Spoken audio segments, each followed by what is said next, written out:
बच्चों, एक ये दूसरा क्वेश्चन है एनसीईआरटी का जिसमें 473 केल्विन पर PCl5 के विघटन के लिए Kc का मान दिया गया है। यदि विघटन इस प्रकार से होता है, यहाँ डेल्टा H का मान 124 है, इसका मतलब है कि ये ऊष्माक्षेपी अभिक्रिया है। जब ये प्लस का मान है डेल्टा H तो ये ऊष्माक्षेपी अभिक्रिया है। नहीं, चूँकि यहाँ डेल्टा H का मान प्लस में है तो ये ऊष्माशोषी है। जब डेल्टा H प्लस होता है तब इसको हम यहाँ पर ऊष्माशोषी मानते हैं, और जब डेल्टा H का मान निगेटिव होगा तब ऊष्माक्षेपी मानेंगे। ठीक है, अब देखते हैं इस अभिक्रिया के लिए Kc का व्यंजक लिखो। तो पहले हमें अभिक्रिया लिखनी है PCl5 और इससे बनता है PCl3 प्लस Cl2।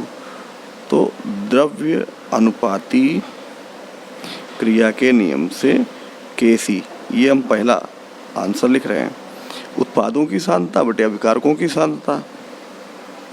उत्पादों की सांद्रता है PCl3 की सांद्रता इंटू Cl2 की सांद्रता बटे PCl5 की सांद्रता। तो ये पहला ऑप्शन हो गया। अब बी पे आते हैं। ये कह रहे हैं कि पश्च अभिक्रिया के लिए समान ताप पर Kc का मान बताओ। अब हम पश्च अभिक्रिया लिखें Cl2 प्लस PCl3, इससे बनता है PCl5, और इसके लिए भी हम द्रव्य अनुपाती क्रिया का नियम लगाएं और तब हम Kc डैश का व्यंजक बनाएं। तो उत्पाद की सांद्रता यानी PCl5 की सांद्रता बटे अभिकारकों की सांद्रता, तो क्या लिखेंगे Cl2 की सांद्रता इंटू PC3 की सांद्रता।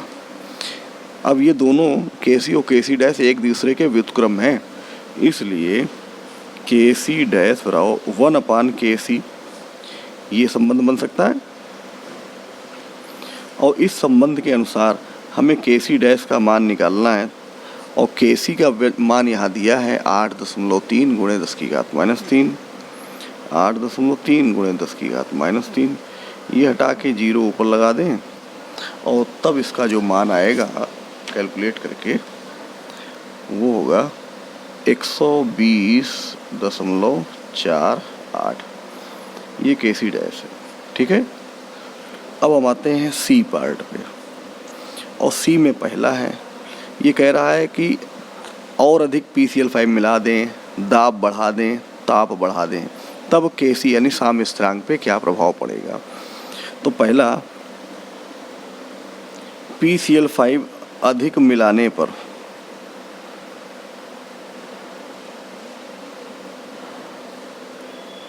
साम्य स्थिरांक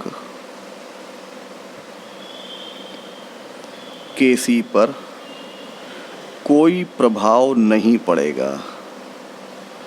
अब क्यों नहीं पड़ेगा इसको समझ लो। क्योंकि स्थिर ताप पर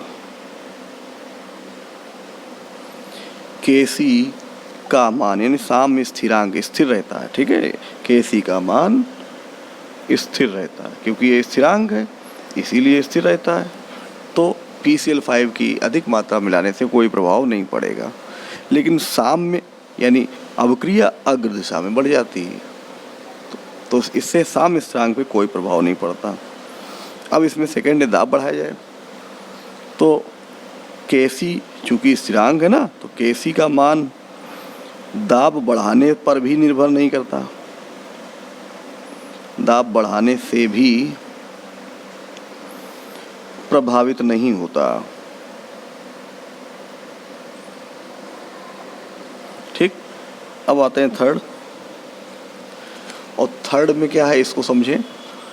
थर्ड के लिए कह रहे हैं कि ताप बढ़ाया जाए तो क्या होगा। हम Kc के व्यंजक में अग्र और पश्च अभिक्रिया को देखें। अग्र अभिक्रिया K1, पश्च अभिक्रिया K2। चूँकि ये ऊष्मा शोषी अभिक्रिया है, डेल्टा H का मान पॉजिटिव है, इसलिए ऊष्मा शोषी अभिक्रिया है।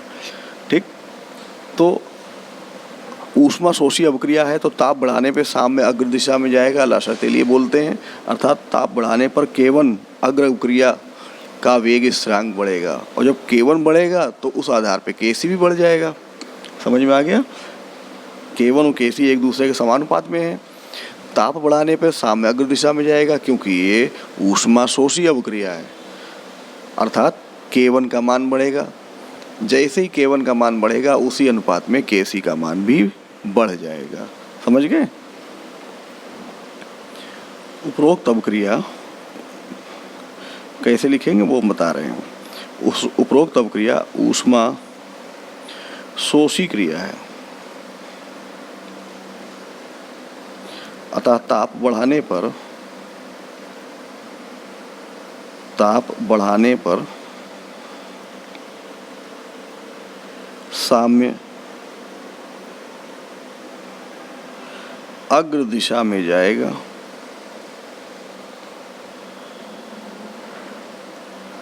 अर्थात K1 का मान बढ़ेगा, जिससे Kc का मान भी बढ़ जाएगा। ठीक है, समझ में आ गया?